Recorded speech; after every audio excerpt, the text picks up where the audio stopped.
Hey guys, welcome to this episode of Sidewall Convos. We're very excited to announce that we have a very special guest today in the form of Mr. Ng Eain Yow over here.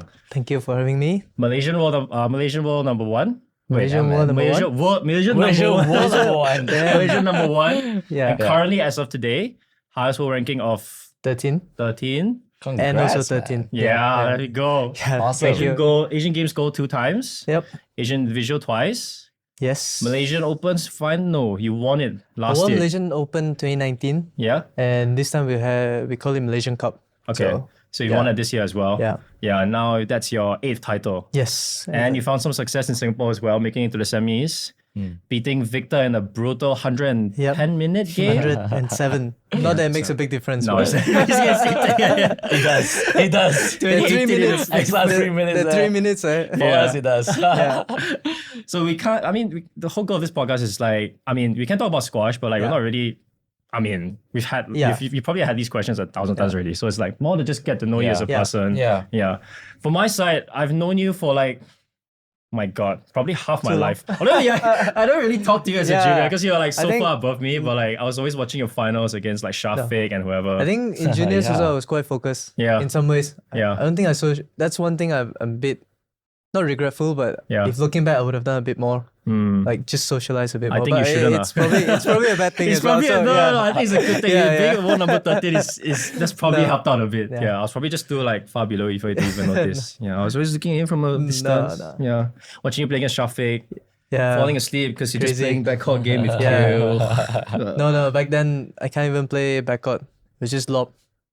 That's Because my swing used to utter be BS, quite by the way. my backhand used to be quite bad, so Oh yeah. couldn't generate much power. So there was a lot of lobbing back then. Oh. Yeah. Yeah, I remember back then your backhand was quite unique. Yeah. Like it there was one quite- point I remember one of your matches when you're Yeah. still junior, like Joey Barrington was like commenting on your backhand. saying that Yeah, he's got I mean a- they still do it now. yeah. Like if they And Like- on how much he's gotten? if I got $1 for every time they mentioned about how unorthodox my backhand is, Yeah. I would be very rich now. You probably wouldn't have to play Yeah. squash anymore. Yeah. But I mean, for like how unorthodox you said it was, I think it's done pretty well so far. I think I spent a lot of work with Hadrian over the years trying to fix it, and I think we've got it into a place where it's, well, I would say it's working quite well. it's Yeah, yeah. yeah. I'm coping with majority of the guys on tour, so Yeah. it's good. Yeah. Okay. So I've got a couple of questions for you. First one is going to be not squash related at Yeah. all. Okay. Malaysian or Singaporean food? Which one is better? Not even a question, bro. So Why is Singaporean this- Come food. on, man. Come on. Singaporean Come food. on. I'm biased here, okay, because I'm the only Singaporean in this I mean- podcast. So I Yeah, have sorry. to defend my You're two people. against one here. So I've said it a lot of times. Singaporean food is too bland. I'll be honest. Maybe I haven't had. Maybe you need to show me the good ones. Yeah, but yeah, yeah. But it's probably yeah, not. It's Malaysian probably food- not a good idea. A professional idea. Yeah. It's like too good for you. Maybe we can go chili crab after this. Yeah. Okay, I will preface, right? I will say, right? Yeah. Malaysian food is factually better than Singapore, except for one particular dish, which is Hainanese chicken rice. I think Singapore actually does it better. I don't know about that, man. A bit conflicted with that. But No, that's because you need buntongki, bro. Yeah. I mean, in Malaysia, there's so many different outlets. That's like a buntongki, you know. So just like it's more franchise based here, but I would say that Yeah. I've not had a Definitely Hainanese Malaysian chicken food, rice man. in Malaysia that was as good as Singapore. I think like being on both sides. I'm Malaysian. I've been living in Singapore for a long time. When it comes to like street food, like hawker food, Yeah. Yeah.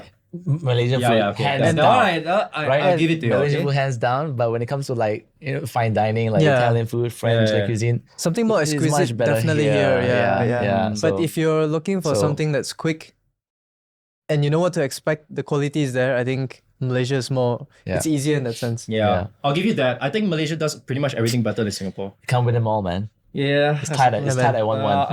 I'll still stick to chicken rice. Our GDP might be a lot lower, but Yeah. we got better food than Singapore. I'm not going to comment on that. Okay. We have enough things to fight over already.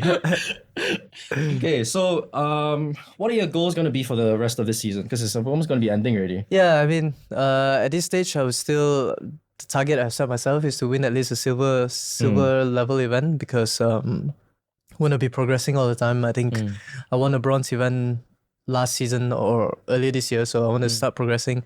And also breaking the top 10. I think that's the goal. It's going to come soon. That's the goal.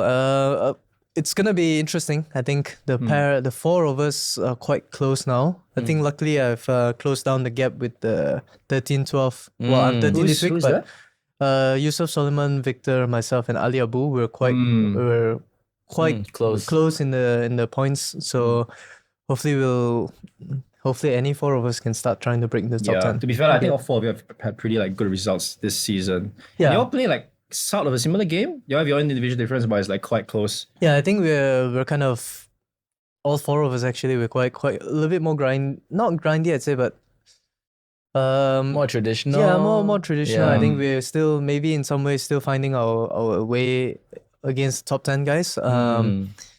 And also now with so many events, to be honest, a lot of the players have been doing quite well. So it's good that the tour has more events that everyone can kind of perform. More opportunities for everyone. And even if you look at the draw this year compared to when the first year we had the Singapore play, it's a huge difference. It's a huge difference now. So there's a lot more players breaking into the scene already, like Curtis and all this. Actually like coming to play like gold events really. Yeah, the depth is getting stronger and stronger, but also luckily enough, players can pick and choose more events now. So yeah, I mean, saying that the four of us is trying to break top 10, we're kind of younger, but then you look at it at the same time, Tariq's also just won a bronze event again. Yeah, man. Those guys are still making sure they're not making it easy for us. Which is good. It's interesting. It's also interesting to see what will happen next few months. What do you feel about like the tournament? I mean, you just finished Singapore and you had an amazing result, getting to semis, right? Yeah, beating Victor in 5? Yeah, Victor in 5. Yeah. So how's Singapore so far? Good. I mean, a lot of my biggest results or big results come from you Singapore. seem to do pretty well in Southeast Asia. I think that close helps. to the home. That helps for sure. I think it's something that maybe it's not as advantageous for us throughout the years. I don't think we have enough events over in the Southeast Asia side, so it's harder for us. Spoken about it a few times. 13 times out of 15 events we play overseas. We don't get the support. It's expensive also. It's expensive. We're not maybe slightly not as comfortable. It's all part of the parcel, but it's definitely much easier. It's the environment, it's the culture, food, all this. the support that you get. It's and the even familiarity also, right? And even when I was playing the quarters, I know. Normally I don't. I think everybody was like rooting for you as well. I don't get involved with the crowd a lot. Normally I'm quite chill. I don't get involved, and even on that day I was like trying to get the crowd going. So everybody's behind you. So it's nice to have that. It's kind of funny how that works. Do you enjoy that? Do you enjoy having the crowd, big crowd? Of course. I think that's something that we don't. And it's get something often. that's always you've always enjoyed, or is it something that you had to learn to get comfortable with, or not really? Definitely learn to get comfortable, but I feel like over the years, even when I was junior, I enjoyed a big crowd. I think I play better with a big crowd. Yeah, I agree with that. But I've also had matches where I had a big crowd and I was overwhelmed. I think the first time I played Commonwealth Games, my debut. And I was playing Rex Hendrick in Australia. I didn't know how big Commonwealth was. And then I turned up. I mean, it's only the biggest sport, biggest event after the Olympics, right? I mean, it was big and it was a big target, but then I didn't realize going in there was like 3,000 people watching. Wow. Which is the most I've ever been. And there was the first round against Rex, who I know was going to be a tough match going in, and then that was like an eye-opener. But most of the time I enjoy it. Even people asking me playing in Malaysia, it's a big ask sometimes, a lot of pressure. But I think a lot of the top guys would say pressure is a privilege, right? I think at the end, people expect stuff from you because you are a certain standard or a certain level. So for me, it's not. It's a good thing. It's a good thing, and it's more about enjoying it. That's an important point as well. Like I think the way that these top guys kind of approach like having all these pressure situations, they see it differently. They embrace it. They really embrace it. I think we talked about this in the first episode about like how like stress affects different players differently. But like for these top guys, like when they are under the caution, like the going gets tough. 2018 in the 5th. They actually feel like they're starting to play better. Like 6 left down as well. I mean, maybe 5-1 or 6-1, something like that. But let's talk a little bit about that. Like what was going through your mind, right? From the beginning of the game and then being down by that much, and then what was it was quite weird. Like? It was very weird actually because it was 2 close games, the first and second. I think it was like 20 plus minutes the first 2 games. And then I played really, really well in the third game and I kind of ran away. And then there was a bit of it was a weird start to the fourth because I was pretty sure Victor asked for the change of ball at the end of the third. He actually asked for He that. actually asked for it, and I heard him asking for it. But the ref didn't allow him to change for Wait, is it because he walked out already and then he I have asked? no or- idea. To be honest, even with that, That's such. I have no idea. I don't mean, know. but that's why you see sometimes the pros after the third game they just hit the ball out. Right. To make just sure to they- make it clear. yeah, so- okay. And then he came in. There was the ref called 15 seconds. He wasn't back on court actually, and then Right. and then there was he had the argument with the ref about the ball. So maybe in my mind I was kind of distracted. I was thinking, oh, maybe he's lost his head a Yeah, bit yeah, here. yeah, and then yeah. he came out strong. He came out really strong there, and then he came out strong again in the fifth. Yeah. So my energy level went from being quite high to kind of took it down a bit, Yeah. took it a little bit easy, and I found it hard to get back up.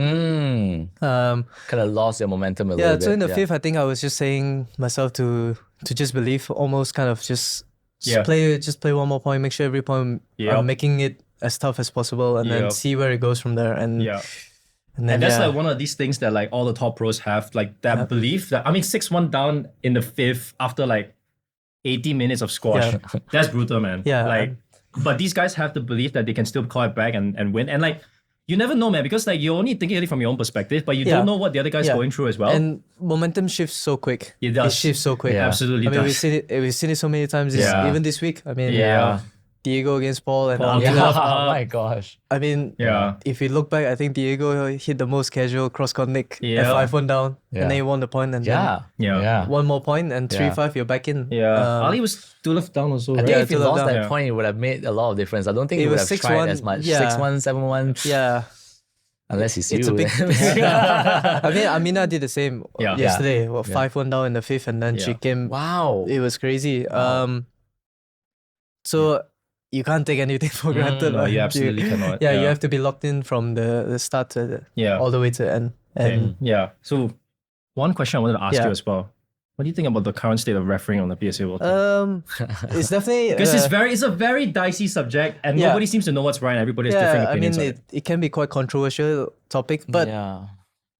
I think it shouldn't be really. I think No, it things have been a bit more complicated than it should be. Yeah. And at the end of the day, if you ask me about even the way I approached it towards the end of my match with Victor, maybe some people will be saying there's excessive blocking and stuff, but to be honest, I think that's the way it's been refed. Yeah. And in that sense, the ref wasn't really punishing me in the match when I was doing it. And I've had so many matches in situations where I've not been given anything in a lot of the calls and stuff. So I had to play all of them. Yeah. So it's quite difficult. I think that's also a part. It's definitely a part of the game that we're forced to think about. Yeah. So not only do we have to think about the tactical game Yes. plan, what we need to do against certain opponents, but you need to also Play be the ref a little bit. and be smart around it. I Yeah. think. I think my take on it, right, is way back when if you watch players like Jahangir play against like Pinnacle, Jamshid play against Pinnacle, and you see the refereeing decisions that are being made, they're like, okay, I can see the direction that PSC is taking with this and why they're being more harsh 100%. in punishing like these decisions because there's so many like easy lets or like stupid strokes or no lets. Like they just didn't make any sense. And players were getting away with just like just running into the back and then getting a let. To be honest, I think a lot of the players are only asking for one thing and one thing only. We're only asking for Consistency, consistency. man. Consistency. Yeah. Yes. That's the only thing we're asking It's for. like every match you go, Yeah. there's like different expectations Yeah. from the ref. And no- Yeah. And to be honest, if it's only every match, then we're fine with it. Yeah. Because we know. Okay. And This is You the know way. exactly what Yes, to do. and we also take into account at this level that we're playing, we take into account Yeah. who's the referee. Yeah. Yes. And they've refed us a lot. It's Yeah. mostly the same referee, so we kind of know what to expect in Yeah. some ways. But the trouble comes when we're playing the match itself, and it changes from game to game or Yeah. from rally to rally. Yeah. That's why you hear a lot of players say when they play, they're like, "Oh, it's the same situation. Why is Yes. it being?" Yeah. Yeah. Yeah. So that's the only thing we're asking for these days because I'll yeah. preface as well, like Yao is like one of the fairest players on tour and he has been since like he was a junior. Like he doesn't fish for strokes, doesn't do stupid things like blocking or like taking the wrong line. Like he's always been one to try and play the ball as much as possible. I know I'm glazing you up, but I'm just telling the facts as it is, right? But my take on it is that you kind of have to blame the game and not the player, right? So if the refereeing is going in this particular like direction, right? Like, and these guys are literally playing for money. This is their job and their livelihood, and this is what they do to put money on the like food on the table. you can't really blame them for doing the things that they do. Yeah, and you know, and like you see players that do worse than this, and they're not getting punished. Like, why wouldn't you do it? yeah, You know? and there's also so many. That's let alone talking about the prize money and the points Yeah. and stuff. There's so many hours that we've put into it. Exactly. And I think at the end of the day, at this level, we know how to handle it to a certain extent. For me, like for example, I know if I put the ball in that position, Yeah. if it's a loose ball and someone shuts me out, Yep. fair enough. Yeah. That's my fault. I put Exactly, the ball in yeah. that place. Yeah. So now for me, over the years, it's been okay thinking about where can I place, So If you I get hit a loose situations ball- like that, yeah. where can I stand Mm. to make sure that I don't get shut out here. Yeah. So do I go further in front of the opponent, Yeah. or do I kind of lean back a little bit and Yeah. expect him to hit the ball to the back? Yeah. So I think it's about learning how to approach it as well. Yeah. But yeah, I think players are very smart, and a lot of us can adapt quite quickly. Yeah. So we're always adapting to how it's Yeah, being but it's just ref. annoying to have to do that every match, you know, and Yeah. like to like different expectations. Yeah. I think what worries me as well is like Olympics is coming up in a couple of years, and like this is the first time that squash is going to be shown on like a world stage, like Yeah. really. I mean, we have Commonwealth Games and all that, but Yeah. like it's Olympics, Yeah. and it's the first Olympics for squash Yeah. ever. So people are going to be fighting like dogs to Yeah. get that Yeah. gold medal, 100%, right? 100%. And things might get ugly, Yeah. right? Because I mean, come on, you're gonna win an Olympic Things gold will for a get medal for ugly. you. Yeah. Yeah, Yeah, it's gonna things will happen. get ugly, So yeah. I would really hope that the refereeing gets to the point where like players are really like Is that a good stage where, you know, they have like a good understanding yeah, of what's yeah, what you're supposed to do, what you can't do, Yeah. and, And like some- doesn't get into like a boxing match. Yeah, or, and sometimes people say the players have responsibility as well, but at the end of the day, we're playing again. There's so much at stake for us. Yeah. I mean, I'm not saying that we all should be doing all this kind of stuff and do all this stuff, but at the end of the day, like it's a lot at stake, Yeah. and Yeah. we're training for it, and yeah, Yeah. it's thousands and thousands of hours. and you have yeah.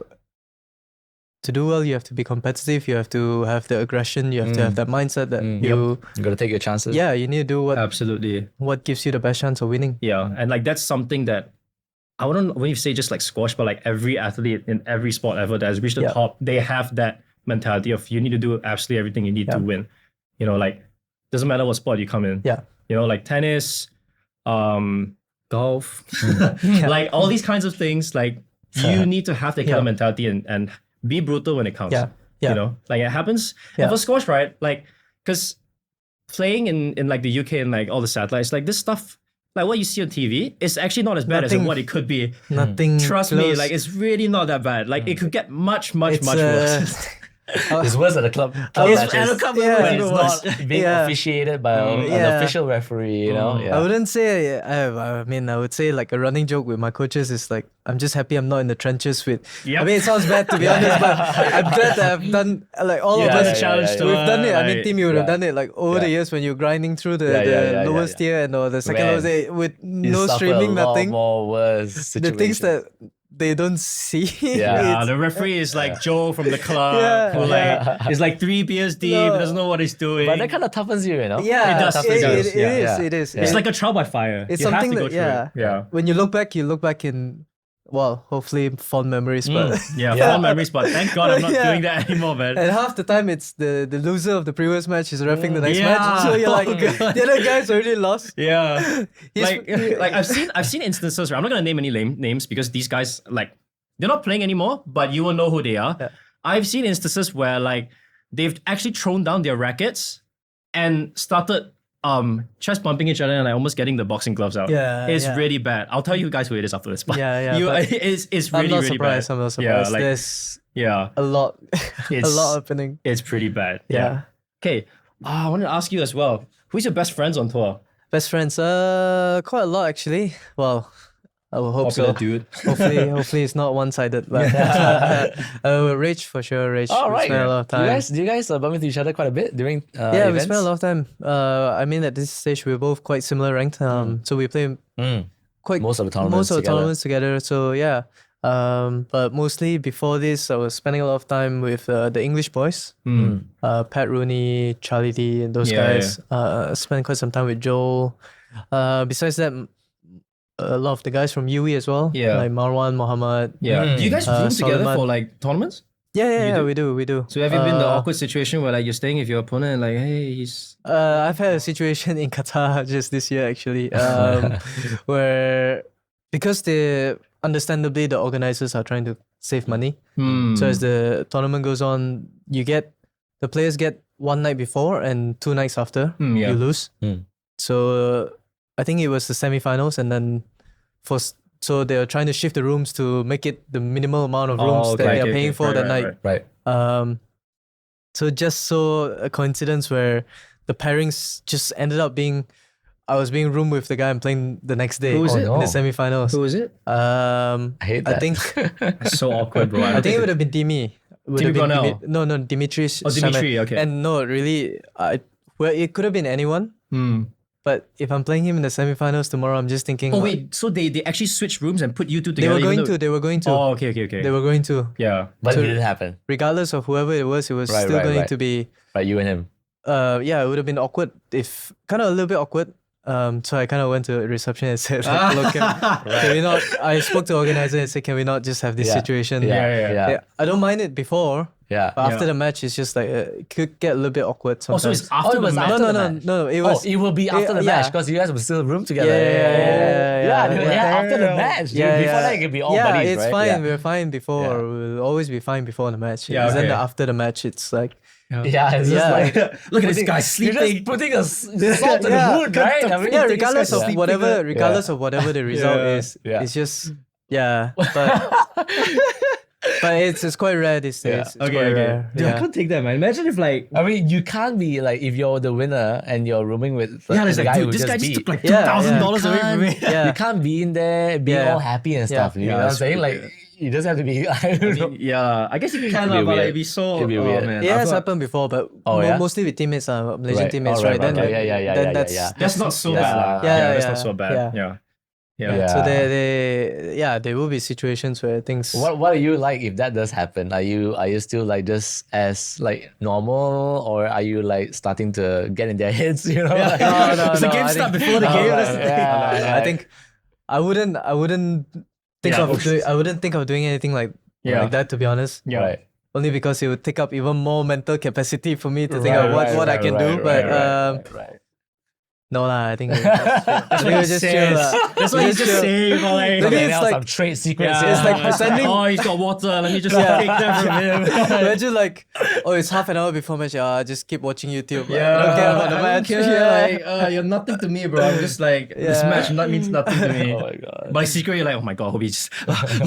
Yeah, no, but the receptionist actually legit asked me if I was am I scared that my opponent's gonna like He asked you that? poison me? Right. Like, he was Oh. joking with me. Right, He was right, joking right, with me. right, Yeah. right. That's weird. You had a situation like that before, right? Yeah, I played with Stefan Galifi Yeah. in Australia, Yeah. and we were both in the finals. Yeah. But we Oh, decided to yeah. stay in the same room because Saving To the save from- costs. Yeah, same cost. Yeah. And also from the beginning of the tournament, You're we decided. sharing So we together, didn't yeah. know we were Were you gonna guys play on each the other in opposite sides finals. of the draw? Yeah, we were. Yeah. Oh, Yeah. okay. I mean, if Yeah. you made to finals, then right. Yeah. I guess, So, yeah. so at that stage, both would be kind of happy to be. Yeah, so it was those, like- fine. It was fine. But yeah, dude, the yeah. stakes would be so much higher if you're in the finals, man. Because like now you're like both fighting for the same like prize. you Yeah, know? but then at the end, if you finish, then you're both going Yeah, you're separate going home. ways. You're not So it's gonna fine. go Yeah. back to each other in the same room again. So, Yeah. So that's I actually can't take okay. that. Yeah. I've never had that kind of situation. And to be before. honest, I think in some funny ways you will feel quite satisfying because if you both share from the start, it's like you're in this together, right? And then you're like, we're both the ones that made it into the Like finals. everyone else This is is the staying in the winner's hotels. room. Yeah. This is the winner's room. Get the hell out. Yeah. Oh, I don't think I could take that, man. That'd be so awkward. Like if I was staying in the same room, I'd be like, I think it'd be always in like the edge of my like back of my head. Yeah. Like, what's he doing? Like, Yeah. like is he like preparing a certain way? Should I be Yeah. doing something different? Like, Yeah. oh no. No, I'd say most of the guys on tour are quite Yeah, okay. quite chill, very Yeah. nice. Yeah. Okay. You got any like weird pre-match rituals? We have pre-match rituals. Yeah. I know anybody who Uh, does. Are you like Not the kind of really. guy that go into your own quiet space, or you just like kind of out and about talking think to I people, used to be or quite- like quite anal about my preparation when I was younger. Like Yeah, needed yeah. things to be exactly the proper way. way. Yeah, an hour Yeah. before I need to be at courts. I need to be doing this and that in a certain time. And then it was really stressing me out too much because things don't always go your Yeah, way. because then if something goes wrong, then yeah, like, like it sometimes messes you up. Yeah, like if the taxi turns up late or Ah, if yeah. there's traffic or you sometimes you Some can't things control. are out of every- control. Yeah, So yeah, then yeah. You gotta then- be flexible, yeah, right? you gotta be a bit more chill with all this stuff. I think now that I kind of know what kind of mental state I need to be before a match. I don't get too stressed out about all this stuff. Whereas when I was coming up, when I was 20 or 21, I really needed things to be on point. I need to be an hour, I need to be doing this, get all my activation, all this muscle stuff out, and then only I can play. But these days, it's like, if I just show up and then can. if mentally I'm in a good place, it's fine. yeah, It's fine. I feel like mentally is more important than anything than physically. Obviously, you need to get your body ready for the match, but like if your warm up routine is like causing you to get more stressed, then like there's something that needs to change. Yeah, for sure. At what point, of your career did you, finally realize like, oh, okay, I think I have a real shot at this? Like, That's a good question, actually. Yeah, for me, I think luckily enough, I think when I was a junior, I was quite on it in terms of. you had good results. You were junior champion. And I was dreaming big from young, so I always knew I was gonna make it to a certain extent without trying to sound arrogant. But the goal was always to be the best in the world. Yeah. So from you were at one point world junior champion. From 15, I told my dad. Or before 15, after I won my first BJO, I said to my dad, if I win the under 15s British juniors, I'm quitting school. Because that's what Bing He did, I think. I'm pretty sure that's what Bing He did. And did you? No, my dad, of course, he said no. Yeah, but I did. Yeah. So my dad said no. I was like, Dad, Bengi quit school, so Yeah, so yeah. I went for it, but I didn't go all the way. So from then on, I think I had an offer from Ivies from Harvard. Oh right. You didn't take it. To pursue on then the following year was Commonwealth and Asian Games. Oh, okay. So the way it works, That's a big ask. And the way it works, I think in Ivies is if you take a gap year, then the Ivies won't want you anymore because you have one less eligible year to play. Right. So instead of 4 years, you get for the full year. Yeah, instead of 4 years, you get 3 years to play for them. So it doesn't make sense. Can't you just start your Ivy League school like after the? No, but then I think they do it based on when you finish your high school. Oh. Yeah. So they're quite strict with that. So you can't start your uni like 1 year later, for example. No, depending on your age. I think with the Ivies, that's how it works. Okay, that's weird. So anyways, I didn't look too far into it anyways because once I said that I'm taking this year to focus and turn pro, then that was kind of the end of the conversation. 16. No, that was actually 18. Okay. So you've been pro since you were 17. I turned pro 16. Jeez. Started doing the Australian tour. You turned pro 16? Yeah. So you didn't finish school? Well, I mean, I was playing on PSA, but I finished school. Oh, okay. So semi-pro. Full-time 18. Yeah. 17. Okay. 18 full-time. Yeah. Okay. Turned pro 16. Okay. Did the whole Australian initiation tour. Initiation tour. A lot of the Malaysians. Yeah, we all do that. It is the tri-series and whatever. Because I think the entry list sometimes can be a bit easier in Australia and it's a bigger draw. to us. It's closer as well. Closer to us and then it builds character. It's tough there, man. Yeah. Get yourself into all sorts of awful situations where you're staying in the same room with your Exactly. And then you're going in there, you're playing like Mike Corran. Exactly. He has won the most PSA titles. Mike Corran. Oh, really? Yeah, he holds the record for the most PSA Mike titles. Corran is like this absolute legend. How many titles he has won? When you say 50, titles, 60 you don't or- mean World Series titles, No, right? no, PSA. like just PSA titles. Yeah. If you look at it, it's like maybe Jahangir or even not Jahangir, someone like Shabana, Right, yeah. Shobagi, and then Mike Corran, something like that. Yeah. So he's got more than Shobagi. At the stage where they posted, he was around there. Yeah. Oh wow. So he definitely has won 40 plus titles. Yeah. What was his highest world ranking? I never heard It this was dude before. probably top 50 Yeah. No, No, I think it was 40 plus, maybe even top 40. Yeah. He good trained in player. KL for many years, right? Yeah. I was training with him. I was staying with him. Yeah, he's a legend. He's actually he's a legend. And if you're 16 years old and he's like 30 plus, he Man, will be he doing. would, Yeah, he would toughen you up. I've Yeah. never heard of this. What's his Mike Corran? Mike Corran, yeah. Man. He's So like a legend. when you say you say titles, right? You mean like 3K and above or like satellites count as well? Back then it was I'm pretty sure it would be in 5K the smallest back then. Yeah. So from Yeah. 5K onwards. But So he's he's just farming like 5Ks. He's playing now even. He moved back to Australia. Yeah, he's still He's still playing. playing. Yeah. He still does like Yeah, the he still small ones. wins. Today, I think he's like probably in his early 50s or late Early 40s. 50s? Late 40s, early Maybe 50s. maybe 40s ish. Yeah. He's from Australia. Aussie, yeah. It's a legend, man. And the Uncle Moose. the That's what I way call him. and then the second time actually the one time I beat him was he was actually using an old Prince extender. Yeah. He loves wooden rackets. So he was using that and he was wooden playing racket. we would train Yeah. with wooden rackets. and he used to play with like this size Mm. I was playing Wait, him. when you started squash, were there still wooden rackets? No, dude, I'm not that ancient. Yeah, that's why I was like, there's Calm no down. way We you. would just train with them. We just train with them. But Yeah. why?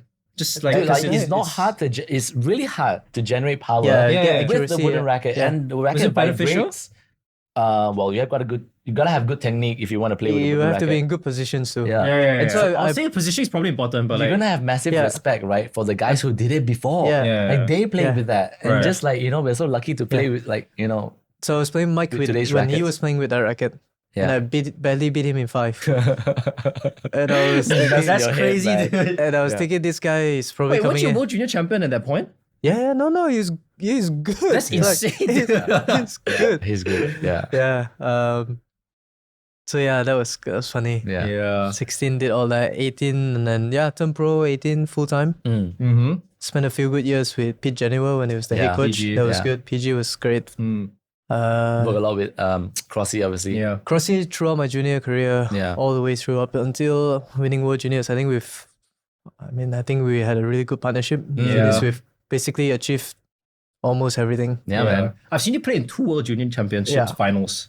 I think your first one didn't go so well. No, if I lost in the remember semis, I think. correctly. I lost in the I thought semi. you made it to the finals. No, 'Cause no, you no. played Diego. I played Diego in the semis. Oh, That was the right. funniest. You can watch a Yeah, clip I'll- on I'll YouTube. watch it. I remember watching it live. In fact, I was like, There's oh a point, my the first point I played with Diego, I Yeah. slotted a cross-court nick, Yeah. rolling nick. Yeah. And that was the only And then point it was you. like 11-2, 11-1, 11-3. Dude, you got bagel right in the last set. No, I didn't get bigger. I was 10 love down in the yeah, second. yeah, he was like, Alright. did he feed it to you? And no, Diego was ramping the pace. Oh, He was like, I'm not giving he this wanted to point. get that, So right? I'm pretty sure I got a stroke. Yeah. And there's a picture of me celebrating. Yeah. That's so wild.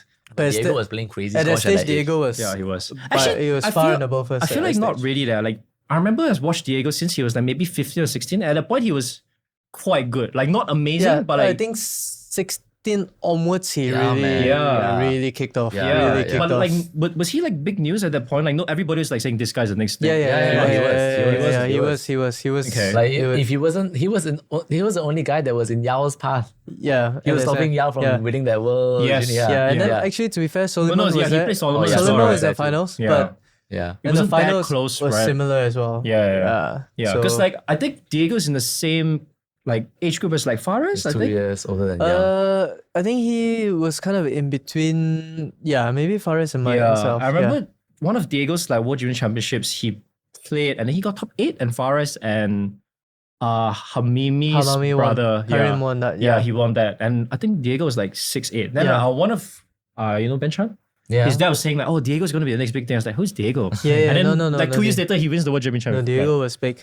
Yeah. I think when he turned up in 15 and he had a really good showing in the British Junior. Mm. From then on, he was like the Yeah. next big thing. Yeah, I always wonder if like all these players, right? Like so, like Diego or like Paul or even Rodriguez, all these Yeah. guys that come from traditionally not squash countries, right? Yeah. Like how they succeed, because like you don't Yeah. really have like Yeah. partners. I mean, they I have hit so with. much respect for them. Yeah, it's So much crazy, respect man. because Like, it's a lot they, of, like, they have to be the self-motivation. pioneers. Yeah. I mean, Yeah. from what I know, Diego's dad's also was really good. Yeah, he was. So Diego's Yeah. dad's coached him throughout the years, Mm. but nobody has done it before. Yeah. So you have to find your own ways. I Yeah. mean, for me, at least I have seniors that I can look Yeah. up to and say, look, Binghi, Aslan, Mm. our team, all these guys have done it. So Yeah. for me, I have a path that I could see Yeah. happening. No, where- I watched Yao grow Yeah, well- up, man. yeah, Well, I man. grew up with him. I was just Yeah. way beneath him. So Yeah, I think like it's even more impressive for like I think Diego and Paul and Rodriguez as well. Like say that you can say that Rosner, right? He's from Germany. Like Germany's not necessarily a huge squash nation, even though they have quite a few good players like Valentin Rapp. Rafi from there. Yeah, Sandra, yeah. like there's a lot of good players there, but Yeah. Rosner really rose above. Like at least he's in like around Europe, so there's a Europe, lot of yeah. places to compete Yeah. and learn and all that. But like Diego's in Peru, man. Yeah. Like Yeah. Paul is in the other side of the world. Yeah. Yeah. You know, so like they have to learn and train and everything by themselves. It's Yeah, crazy. I mean, fair Yeah. play to Paul. I think he left New Zealand Yeah. quite He had to. quite early Yeah. on from his career. I think he Yeah. knew he had to leave. That's insane dedication, honestly. I mean, to a certain extent, it's the same with us. I think. Yeah. we we all had to left. leave. We had to Yeah, leave. we all It's left. not so much. I wouldn't say so much the country itself. Maybe it's Yeah. just traveling is such a big issue for us. Yeah. And it's a big commitment also. Like, I mean, Yeah. you were like, what, 17, 18 when you moved out? Full time. I actually 20 or 21. Yeah, but like at that age, you were already moving around, Well, I training was in traveling. other countries. Yeah, you know, I whereas was the doing a other lot of people your training age stints. are like. Yeah, I was doing a lot of training Was stints. that very isolating for you? Not really. I think for me, squash was such a big goal that nothing else really mattered. Yeah. Especially when I was younger. I think as you grow older, you start to think about other stuff a bit more. But when you're young and you only have one target and one goal, then you don't really care about anything else. Yeah. So I used to think it's a bit of a sacrifice, but that we have to do. But then at the same time, it's also, if you just change your mindset, it's not a sacrifice, right? It's something you want given to an do. opportunity. Yeah, you're given an opportunity to do this. Yeah. So but I mean, I think that's, I don't know. I can't say I agree with that, because like at that age, I think it's very hard to be able to set your mind onto something and like just absolutely commit to it. You know, like I think especially for like, people our age, like a lot of people just don't have what's like a goal in their head, or like something that like, oh, I want to do this, and then they just do it. Especially at the age of like 16. Yeah, that's a big ask, man. Yeah, I mean, you know? I think I knew from early on this is what I wanted. I knew this is what it needs to be done, and what it takes to get to the top of the game, and all this stuff needs to be done. And I think when you're younger, it's actually easier. Yeah, maybe. Yeah. Okay, how did you tell us a little bit more about how you started out? Yeah. Yeah, like who got you into it? So my dad plays social squash. Yeah. Massive keen, super I keen. played with your dad several Loves times. it. Super keen. Super keen. I mean, I think Ali was saying that to me, seeing my dad this time. He's like, your dad's loves squash. Yeah, man. So he loves it. So I think he brought me when I was younger. I think I started holding a squash racket when I was 5. But didn't really start it until when I was 7 at Duta in Strath. Yeah. Crazy, man. It's so Wait, which part of Malaysia are you from? KL. We're from the same state. Yeah, dude. we're from the same state. So Train at the same place. Yeah. Nice. Yeah. Team's dad was the head coach for a few years. Yeah. So Yeah. I started at 7 socially. Or more for health benefit really. I think my parents just said weekends, nothing else to do, might as well go do something. Squash, yeah. Yeah. I think there was a newspaper advert somewhere and they were like, Whoa. Yeah, it was something mad. Like they could have easily like, played any other like his sport. dad or Totally coincidental. No. Just like the just, association, that's like, the contract state, squash, the state association. Yeah. So they were trying to get the grassroots going. Bro, if you never saw the newspaper advert, there would not be a probably not. right. Probably not. That's mad. Probably not. Yeah. So from there, 8 years old onwards, then got selected for a lot of the junior events and stuff. And then from 12, I joined the national team. That's and crazy. never looked back. Yeah, from 13 I was. So was it like good straight away, or like it took a while for you to kind of get it? Took me for a while. I'd say a while, but I was doing okay already when I was 8. Y'all always had a good junior path. Yeah. When I was 8, I remember very making distinctly semis in your and- your first few years, you would always play against like Amar Naim in every single like final. I was like, whoa, shit. And it was always very close. And then like once you got to like, I think when you were like 12 or 13, then you just shot ahead of everybody else. Bobo, Faris was Bobo there. as well. Yeah, so, Oh my god. That group. So I mean, Wait, Bobo as well? Really? from 13. Yeah. Bobo was in like your same category. We played. He was 2 love up against me in the semi-final of the BJO Wow. Serious? in the under 13s. Wow. You know, Bobo was the only player I ever beat to get into a junior final ever. Right. Yeah, in like KLGO. Yeah. Right. Yeah. Bobo beat Yusuf Ibrahim in the quarterfinals. Oh, serious? So bad, yeah. That's crazy. That's how long we go with. Yeah, it's crazy. Then And then under 13, you started shooting we ahead of everybody. went to I remember. sports school. Yeah. The team went as well. So I think the pathway is quite similar. I think luckily for us, while we don't have that club system in Malaysia, but we have this strong government support in that sense of having a structured training program. Yeah. I think we're very good up until the junior level. Yeah. And So then like, the transition is a big because problem. like Malaysia is like quite big, right? So like, you were in a state at that point, which is KL.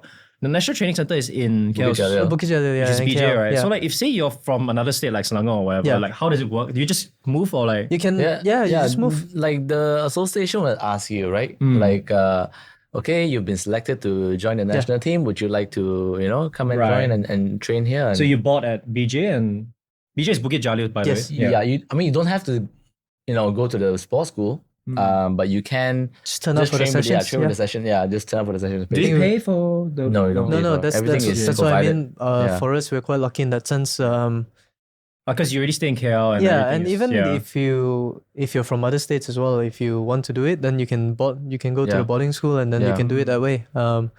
or majority of the players from Malaysia has come out from that system. So Yeah. I'd say it's quite successful. Yeah, Not- it's it is, working, I it is. guess. I think yeah. it sets us up for life as well. To be honest, it's actually brutal the way we live. Yeah, man. Like how Now that I so? think about it. It's like, Now that you think you're- about I it. mean, you're grinding Yeah, you were from a very imagine young you're age. se- You're sacrificing your whole childhood. 13 years basically, old, you're right? living in a Yeah. boarding school. Luckily for me, I'm in KL. On the weekends, I can see my parents. But some people who are like, let's say from Borneo, they can't. Yeah, They go you back see every your few months. family. Yeah. Yeah. So we start training at 7 a.m., go to So class how, at how 9, that, yeah. Brutal, training man. from 3 to 5, and then we have night tuition from Yeah, 10, extra classes. like 8 to 10 p.m. Yeah. From 13 Yeah. to 17. Yeah. It's Was that every day for you? Pretty much. more or like, less every day, yeah. That's I crazy. only did that for a year and then I Yeah. left. I was like, there's no way. I Yeah. feel like the squash for you would have been okay, but the studying would have been really tough. That's exactly Yeah, what I had to yeah, do. yeah. I was like, I'm not doing this, Yeah. Dad. Yeah. Yow was always really good at studies, I remember. This I was think, a fact yeah, that I always academically, knew yeah. since he was young. Yeah, I man. think I was like, can this guy stop being so freaking perfect at No, everything? I think- just like fail at one aspect of life so I can feel better about myself. I think maybe on the making friends side of it, I'm No, not you're as okay, good. what? No, Like- no, I think keep to myself quite a Yeah. bit. But yeah, that was quite a bit of a thing. I think I Yeah. had to choose between. But academics or not, not really. I think I've always been squash. I yeah. think I've always been quite. Well, I mean, your academics was always like quite solid. Like it was never a I problem paid for you. attention to it. Yeah. I definitely didn't let it go. Didn't just let it go too much. Yeah. I think it still helps Yeah. in a certain way. I think I appreciated more when I was in uni actually. Yeah. And actually being a mature student, as in I did my undergrad at 22 or Yep. 22. So I But think you were a straight A student before you went to UE, right? kind of. I think Okay. at 17 when we did our SPM, I think I wasn't a straight A. I wasn't straight A. But pretty damn close. In terms of your squash ranking, right? How was your journey in terms of where you shot up in terms Yeah. of your rankings? Yeah. Do you spend much time in like the hundreds and then Yeah. when did you break through and then obviously Yeah. getting to where you are now? That's a good question, actually. I think yeah. that's also part of my struggle with my career. I think. I think I've said it a few times before interviews with PSA and stuff. Look, the predecessor to the World Junior before me were Muhammad Shabagi, Marwan Shabagi, Diego. So when you look at that standard, and you're thinking, I'm thinking to myself at the time when I won the title, I would expect myself to shoot up just as quick as they were. yeah. I do remember you saying this before. And they were, when they won it, I think They were they like were top 50 probably already. top 50 and they're breaking top 20 within a year or two. Yeah. But I wasn't, so I was a bit frustrated actually. It took me some time from 100 to 50. But in perspective, Yeah, I was just about when to I say. say Yeah. it took me some time. It didn't really take me that Yeah. long. Not too long. Like, yeah, I mean, yeah. you can say your predecessors, right? But those that came after, I mean, you can't say Asala, but like Yeah. Marwan Tarek, like the others, I mean, of course, Marwan is still an Yeah. amazing player, but like he's not anywhere near your level. Yeah, I mean, right. It's yeah, just- that's what I mean. That's at why you that say like stage, yeah, perspective, yeah. you know? So I still ended up breaking top 50 by 20, Yeah. top 20 by 22. So yeah. it's And you were still- like Asian number one and like Yeah. 23. yeah, so it's still That's okay. totally It's okay, okay. but I'll yeah. take- I'll So take but that. at that Yeah. stage, I was really struggling with it Mm. when I was probably 80. Like set your expectations. Yeah, when I was 80 in the world and stuff. So Yeah. I had a really long conversation with Peter talking about it. I said I was struggling with it because I win World Juniors and then I'm still having losses in the first round of a 10K, for example. Yeah. I was thinking, what's happening? Have I made the right decision to go pro? I mean, everyone goes through that, right? Yeah. So for me, that was a part where it actually didn't take too long for me to get up, but it was something that I struggled with quite a bit. Did you plateau at any of the rankings? I started plateauing when I got to about top 40. I think I was 30-ish. 30-ish, I was hanging Yeah. there. Yeah. Actually, also, it probably wasn't that long. I think it was 2019, I was 30-ish in the Yeah. world. And then obviously COVID happened. Yeah. I think I was... So it once wasn't COVID- really a plateau, it was a COVID plateau. And then, yeah, and then I think first tournament I entered, I made the last 16 as well. So I think I broke top 30 straight away. Yeah. So I took a break at around 32, 33 in the world and Yeah. then broke top Honestly, 30. I would say like that sort of bracket is not a bad place to be plateauing at because like if you're at say 30 in the world and you Yeah. play like say a gold event, Yeah. you're gonna be playing like the top 5 seeds, 4 Yeah. seeds in the first round. Yeah. So like it's a very hard ask to you can maybe upset once, but then to back it up the next day is that you just played Yeah. one of the best players Yeah. in the world. Yeah. So it's easier said than done. You know what I mean? Yeah. Yeah, so I think that's a good place to plateau. Yeah, the biggest plateau is definitely where I am now. Well, I wouldn't say where I am now, but where I was at the start of last season. I think I stayed around like 15, 17 to 20 for a long time, for quite a while, because I had kind of had the breakthrough a bit when I was back in 2021. Yeah.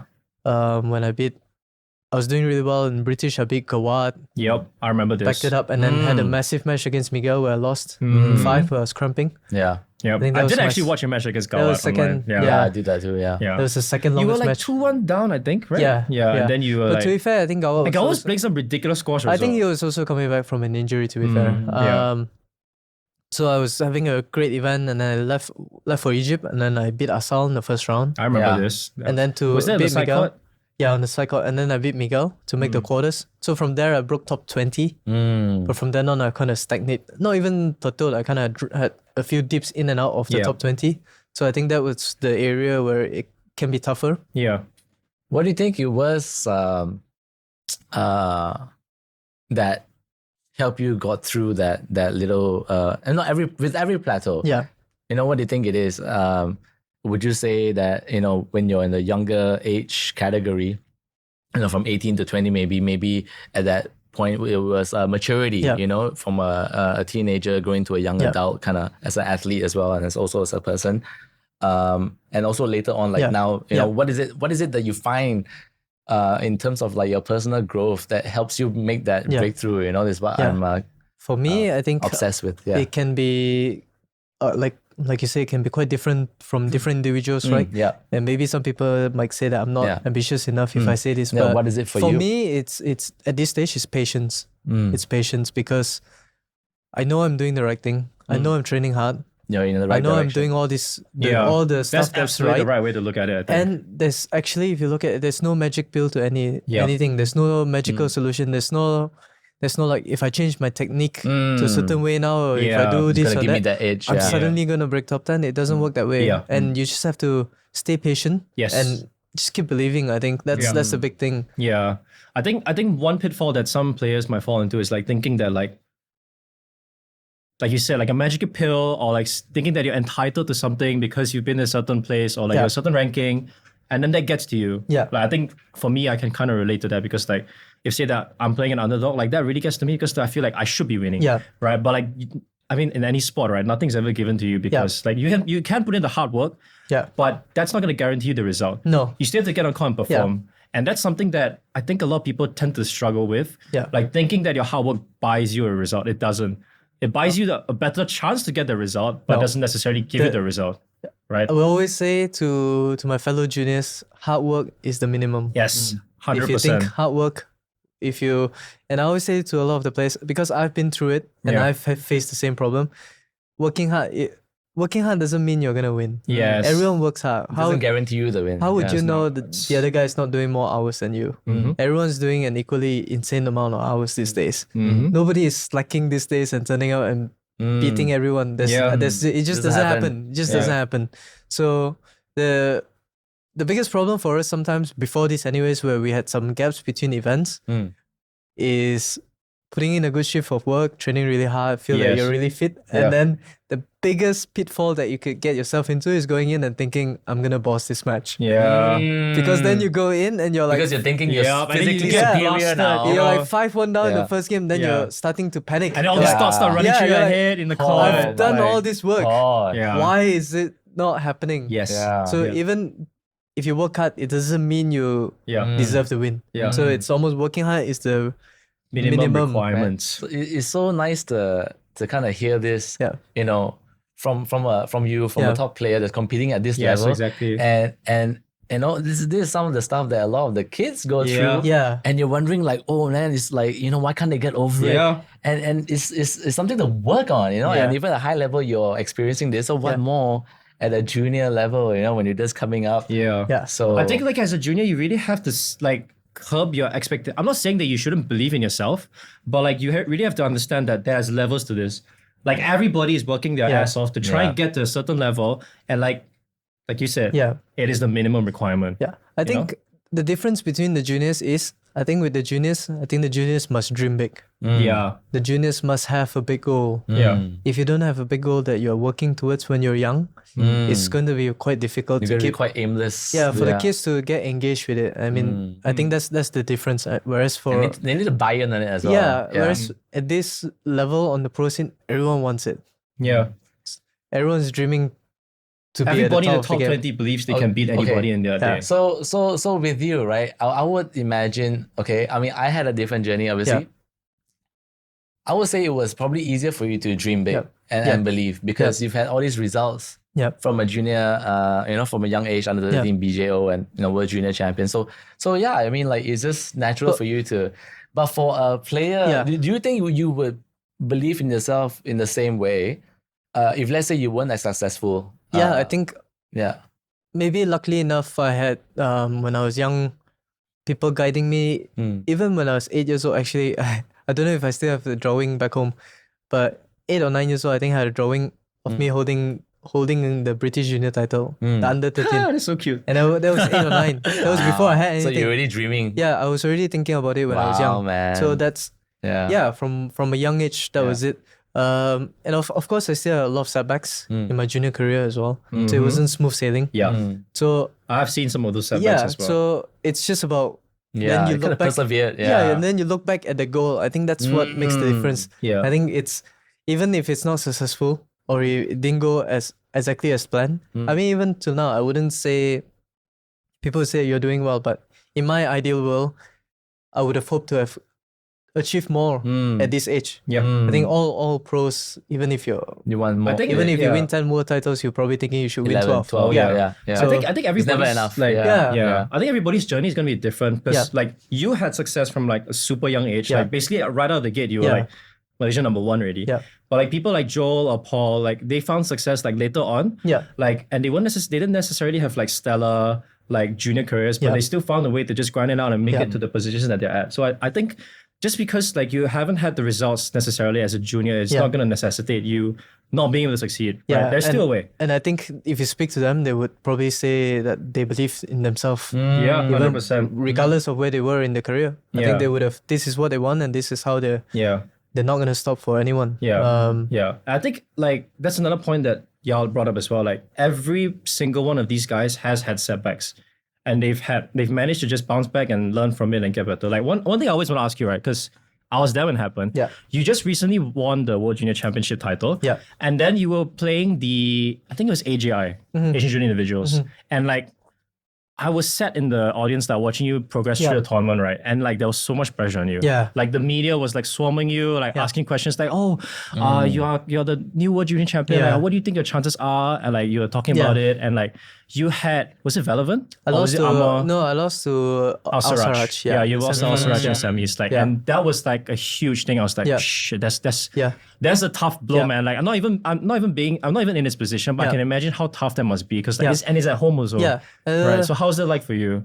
It was definitely tough when I was younger at that stage as well, because way tougher when I was a very bad loser when I was younger. Because in some ways it did. It sounds bad when I say it. I'm gonna say it didn't happen that often. Yeah. And when it did, I took it really badly. Obviously, because it's not something that you're accustomed to. And then so I took it quite badly. That one. And to be fair, the end of my junior career wasn't great, because even the British junior, I lost in my final. I lost to Andrew Douglas in the last 16. Oh, did you? Yeah. So I didn't win. I didn't complete my British junior. I don't know if there's a reporter. Oh, so you never got 19? No, I don't know if a reporter jinxed me before that or something. It was like, you'll be the next, after Remy, I'll show you the next guy that will win all 4 of it. And then I was like, oh, it's in my head now. And then, so yeah, I didn't end it on the best way. But that's life, right? If you tell me at 8 years old, I win a World Junior and missed out on those, I would say, I'll take it any day. Take it any day. Yeah. And also, over the years, I think you have to learn to be a better loser in some ways. But you're never going to enjoy losing ever. No, never. The day that you just don't care, that's a serious issue. red flag. That's an issue. Yeah. And I think at some stage of my career that has happened.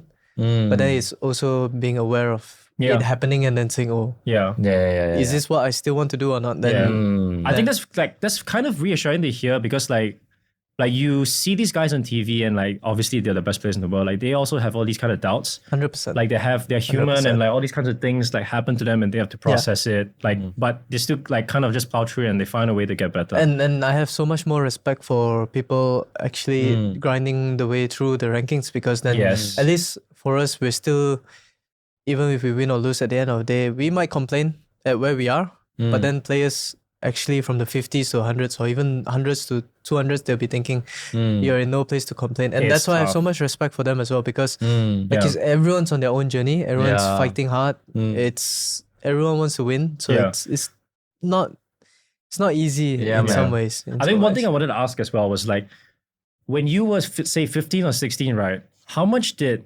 like passion play into it versus like saying that I want to go in the squash for money? Huge passion. So like money was not an issue. Yeah. Even now, I don't think about money, to be honest. I mean, some players, obviously it works differently. Some people, money could be a big driver. Yeah. And do you know anybody like that? On tour, I'm pretty sure there will be a few. Yeah. But I would say that will be... There'll be like a... That's not the norm. Yeah. Because let's be honest, if we're into squash, we're not... Yeah, no, definitely. We're not in it for money. Making sport. No, it's definitely not. You play golf. Yeah. Exactly. We always say the reward to work ratio is completely... Yeah. It's like what you put in. It's not quite It doesn't there. make sense.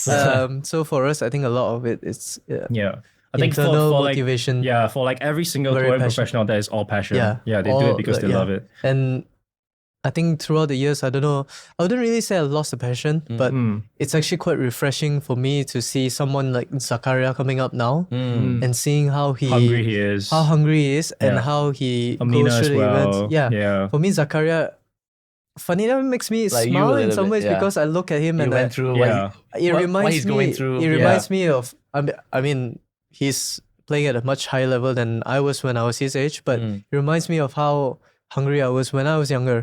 So actually, to a certain extent, it's kind of influencing me now again. Or I was like that when I was younger, and it's kind of given me almost like seeing yourself in him and then reminding like I wouldn't say like remind me of myself with the squash wise, but the maybe hunger, passion and all that. Some of it, for sure. So even when we played in China, it was quite refreshing for me to get that kind of energy from someone, because at this level and where we're playing with the fellow players, we see a lot of the same people. And we see a lot of the same people, faces the same people who's done it for quite some time as well. So all of us, we're kind of, to put it some way, we're kind of surviving through events. To get someone like a fresh energy, so it's quite refreshing actually. I think we're running a little bit out of time. There are a couple of things that I want to speak to you about.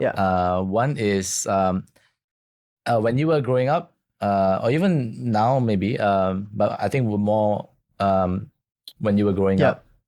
Was there a player that you were kind of, I like this style of play, or was there one particular player, or were you just taking from different kind of players? I think... How was it for you? For a lot of us, I think definitely growing up in Malaysia, like Bing Hee or Nicole would definitely be the inspiration. There were a lot of comparisons between you and Bing Hee when I was growing up. I think you were like the next Bing Hee. So even now, people will be saying something similar, and it's still a goal of mine, because Bing Hee is still... He got to 7. He's still a pioneer. He's still achieved a lot of this stuff. But I think Bing Hee and Nicole growing up as an idol. But in terms of squash, I think watching James growing up is something that... Will Strop is something that I really enjoy. I like your taste. I wouldn't say I emulate the way he plays, but just in terms of pure squash, I think James is doesn't get much better than that in some ways. Okay. And secondly, obviously Olympics is the next big event coming up. How do you feel about that? How do you rate your chances? And like, how's your preparation kind of changed knowing that it's now in reach? One thing for sure, I think it's I mean, for me, the end goal, regardless of if there was an Olympics or not, was to be world number one world champs. And the Olympics is just another part of the process now. Then that's Olympics, like probably then the highest goal now. So they are all the same goals within the same trajectory. So not too much has changed in terms of that. But it's also good to have that as a goal now, to have something that's even more tangible. Man, I'm really excited to imagine like 4 years later, 3 years later, we look back and that we have done this. And imagine we've done this podcast talking about it. And manifesting it now. Exactly, manifesting it into reality. That would be amazing. Yeah, and I think we're in a good place, a lot of us. So that's the goal. And like Brandon was saying, the preparation I think changes a little bit. Not gonna lie. Everybody's gunning for that. So. Yeah, and there's probably a little bit less focus maybe on the yearly rankings in some ways. Because for me, even now, I'm thinking, oh wait, actually, we're trying to peak in 4 years. Yeah, we're trying to work towards that. So every step that you take now is towards. Yeah, we're not gonna rush into that goal. Into aiming for certain rankings or whatever, and letting go of the process in that way. Recently, you just got sponsored. By CGG. Tell us more about that. So they're a glass court manufacturer from China. Yeah, I think they have done quite a lot of the glass courts recently. Yeah. I think in Malaysia, Ace was last week. Also by them, and Singapore. Singapore by them as well. So funny enough, the way it happened was how did it happen? Yeah. So we went for the Asian teams in China, and they were. Trying to think how many glass courts there. That's six glass courts. There are more glass courts in China than there are only do glass courts. They only do glass courts now. It's a good model actually. Yeah, they only do glass courts. Yeah. Because like it's portable. if say like the Santa Claus is down, they just back up. Exactly. And it's cheap. Maintenance is cheaper. Everything's it's portable. It just makes sense for them. Space is not an issue for them. You find a warehouse somewhere, you put 10 courts in there, then that's done. Lease is up, pack it. Put it somewhere else. So for a lot of the club owners, I think that's the way moving forward for them. So that's pretty smart. We met up and actually we had a few discussions. And most of my big wins in my career has come from CG. So it's like the sponsors employees come in like, okay, we buffed this corner. Yow's counter draw has to be there. The certain spots on the wall. Like the backhand hole. It's like, oh, you hit this particular joint on the sidewall on the floor. So before that was like 2022, right? I think Saurav, then Paul, and then Asian Games, winning that. Wow. So we kind of thought that it makes sense for both parties. I think they are also trying to make a bigger push into the global scene. So I think it just makes sense for us to collaborate and to try and see where we can move on from there. And they're also very keen. They're trying to expand as much as they can. And squash is growing. And if you could bring an affordable option to the glass court scene, I think the glass courts. Glass courts is the way moving forward. I also think so. If you're thinking about moving, in my opinion, this is something that I've also, and a lot of players have said to the PSA, I think if we're talking about moving forward, then you can't be having the matches on the side courts. 100%. I agree with that. Especially if it's like a platinum event, like it's a bit weird to have. Also, PSA have come out and said that they want the drawing, the draw styles, the way they seed the players now is so that we have interesting first round matchups. Which we all get it. Okay, we get that. But then in Egypt, we had Joe Makin playing Asa on the side court. That's why. So then that doesn't make sense to me. So then that should be on the glass. Definitely. And they've I think they are trying to work towards it. All credits to PSA. They are still trying to push on from there. And I think all these matches should be on the glass, I think. I think all the players are playing at a level where the glass court really showcase our skill and how hard we can push ourselves. So that's where we want to be. And if we're working towards Olympics, that's the goal that we should aim towards too. So hopefully CGG can help out in that sense. And hopefully get more glass courts, even here in Singapore. Yeah, awesome, man. I just want to say that I've been obviously watching you since you were young. Really proud of what you've accomplished. Thanks. Trying to say this without tearing. And keep going, keep fighting the fight, and we're all backing you. Thanks. I think it's awesome as well, like growing up, like seeing you like in the same course that I used to compete in as a junior, and like seeing that, hey, this dude's like my neighbor from my neighboring country, like he's won a BJO, like It's a bit weird because you're like Singapore and Malaysia, like so much rivalry, but like every time like we see you succeed, it's always like, oh my god, that's awesome. No, like, but you know, like saying that at the end of the day, I get so much love here. yeah, you do. When I man. play, I get so much love here. I can't complain. It's literally I call it a home crowd. Yeah. It is a home crowd. It is a home crowd. At days it's more than what we get in Malaysia, to be honest. Oh really? Yeah, sometimes when we used to play Bukit Jalil, I think we get a better audience here and we get more support. So okay. And I really, another side of it is I really want to push the Asian squash side of it. Not only, let alone the Malaysian side of it. The Asian side of it. I think we have a lot more that we can do. To push on from there, right? I think I think everybody is like behind you in that regard. Yeah, honestly. And I'm also, a lot of times, I mean, we would have heard this a million times about Malaysians being too nice or Asians being too nice. So we're definitely trying to break that. I think that's still something I'm working on.